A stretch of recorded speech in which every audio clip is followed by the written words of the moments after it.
after day, I watch the news and wonder, would Michael Brown be inciting further violence, or would he be promoting peace? I don't know. I don't know who he is. I'm a white middle-class lady who was raised on army posts all over the nation. I've seen a lot of color across this country, in both good people and bad people. I have no idea which one Michael Brown is, good or bad. You can't tell by looking at him. His death by a shooting officer in Missouri has caused days of protests, both peaceful and violent. Would Brown be promoting peace, or would he be igniting further violence? I don't know. I know nothing about his character. Are we saying we can't count on the justice system to weigh the facts for us? That justice doesn't serve every color? Surely black judges would disagree.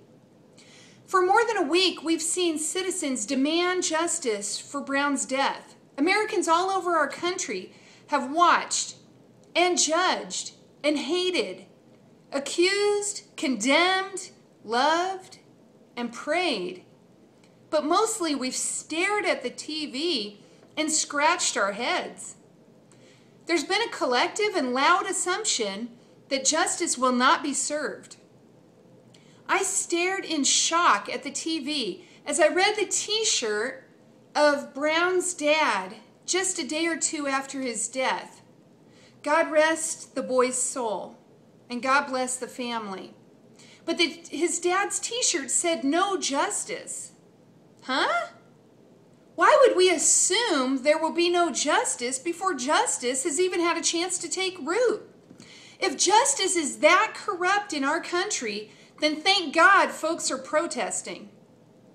We, the general public, know nothing of Brown's character.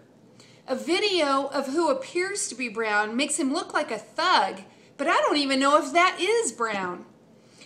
Was he the kind of man who would be in the streets inciting further violence? Or would he be walking arm in arm with the clergy promoting peace? I don't know.